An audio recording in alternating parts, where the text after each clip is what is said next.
Alrighty, boys, we're going to talk about a sensitive topic here. Cummins, Power Stroke, or Duramax for hot shotting. I'm just going to touch the tip of the iceberg here as far as maintenance cost, in my opinion, or experience, whatever you want to label it. I know you guys are going to say he's biased. He has a lot of Cummins. This is the only Duramax, so the first issue he's going to throw it under the bus. Nope. It's called common sense and a little bit of experience in the industry, and that's what I'm underlining. So when you're in business, you want to stay profitable, so you make money and you expand and you go on life. This thing, my friend, is a very expensive truck to maintain versus this thing. So that being said, let me underline what I'm talking about. Guys, I promise I'll keep it as short as possible for y'all, and help me God stay focused, because there's so much to talk about, but I got to talk about maintenance and the cost of it. By far a more expensive truck. By far more expensive truck. Keep in mind, this truck is 113 when I bought it. This truck was, well, actually, this is a used truck I bought from a buddy. He blew an engine at 466, and if you're new to this channel, you know, has new powertrain, well, 30,000 miles at 466 because of neglect, but we'll talk about that a whole nother time. Right now, we're focusing on maintenance. So, we had a gasket on the back side of that catalyst, one on the front side. And let me tell you, oh my God, I was blown away. Not in a good way.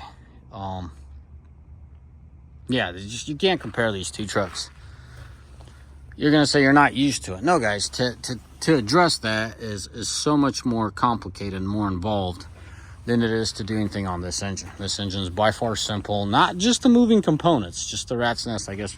From a picture standpoint, they both look like a rat's nest, but truth be told, this is by far a more complex, more involved engine. It's a more powerful engine if you want to, you know, consider apples to apples. This is 17, this is 16, but if this was a 17, it would be the same thing as the 16 is. But yeah, I would say a Duramax is 3 times to maintain the Cummins. I know some of you guys just fell off your chairs. It's not even twice. It's about 3 times the cost. You got more moving parts. That's not what I'm calculating. I'm just calculating operate cost versus maintenance costs, lump summing them. You know, a little bit better gas mileage when loaded is what we've came up with. Gas mileage doesn't really defer these two. To my surprise, I thought the Duramax would have been a lot worse, but it actually isn't. So this thing, it's the service that's leaps and bounds, simplicity factor, and the turnaround time. You know, you could do the EGR cooler gaskets a lot quicker on this thing than you could on that thing. You know, seals on your manifold. You got 2 manifolds here. This one isn't bad. That thing is a nightmare. For all the Cummins thinking this is bad, just buy yourself a Duramax and see what the definition of bad is on a manifold. I'm blown away, not in a good way, with this Duramax. Is this Duramax a bad truck? No. But I would never build my fleet on a Duramax like this, given the fact of what I do. If I would have hauled a little lighter and containers would have been excluded, there's a good possibility I would look into a Duramax. You know, set it a little bit more sensitive to temps and stuff like that, so it starts defueling sooner versus the Cummins. But if you're new to the channel, I haul a lot of containers, a lot of wind drag, and this is your tractor and this is your fun truck. It's just, that's the best way I could say it. I like this more as far as comfort goes. I like this more as work. As you could tell, this thing hasn't been on the road for a while. We parked it for the winter. Gonna put it on the road in the spring. Kind of getting tight on trucks. I feel like it's gonna hit the road here in about 2 to 3 weeks, and it's what we're wrapping up January. Let me show you this truck. Show you around it. She has a little bit of battle scars, but this thing's north of 500,000 on the body, so she's in really good shape. I don't want to talk about that up there. She's actually in really good shape. I went to pull the lever to pop the hood, and I was impressed how clean this truck is. It smells good too. Truck smells good. Shoot, I'll keep it at that. The way I'm foreseeing it, and you know, that's the beauty of owning something, right? Having firsthand experience, just simple basic maintenance stuff, and I'm coming up with 3 times the expense cost. So that wasn't for fun. Well, it expanded to be for fun, but it didn't start. The idea of replacing the pipe didn't start for fun. We all know This cold side has an issue. It was made out of plastic and rubber, started leaking, so I had to replace it with another. I think it was 150 bucks. Wasn't bad, but what, just to fail again. So you guys know what I'm talking about. You can see it down there, that red one. Yeah, you can see the red. So there's 2 pipes. Definitely a good investment if you're going to keep your truck. Unlike me, I'm on the fence already to get rid of this Duramax. Honestly, guys, I want to address a couple more things. Have 3 serious towing, serious as far as concluding on towing results.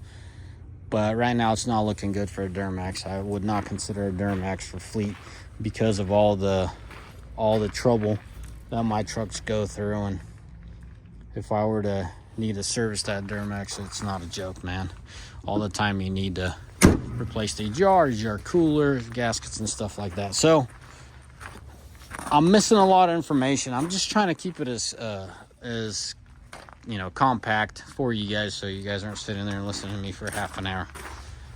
I have no problem branching off of this topic as far as comparing those 2 vehicles in certain areas. Break down regular maintenance or break down actual fuel expense as far as you see resources. Because here, let me show you. This thing has 530,000, if I'm not mistaken. That's the cab or the chassis, right? Not the engine, because I told you guys. Yeah, whatever you gotta. But I have plenty of other units with north of 500. Wow, something's going on with that. 530. Typically stays on a lot longer than other rigs. They hold up. You take care of anything that holds up. I do favor the Duramax as far as interior goes. Creature comforts, it's more like an SUV. This is more of a truck. We're not comparing apples to apples as far as comfort. This is Ram's Laramie, that fake leather, and has all the basic amenities. So you got decent sound system. So this is a more comfortable truck, cozier truck to drive than this, but it probably has a lot to do with that. And the front suspension. I gotta admit, the front suspension does play a role. It just doesn't wear you out going down the road like this one could. Now with the gooseneck, I don't feel the bucking. It's a long story. You guys want me to talk about the long trips? I'll wrap up this video. What have I said? 3 times cheaper to run a Cummins versus a Duramax. And I'm gonna leave it there. I know some of you guys are gonna fall off your seats, but it's just what it is. That's how it is.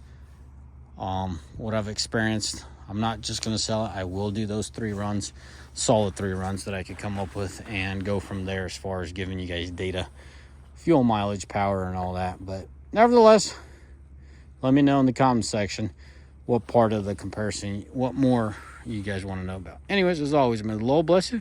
May all mighty fine day. Ciao. Bye.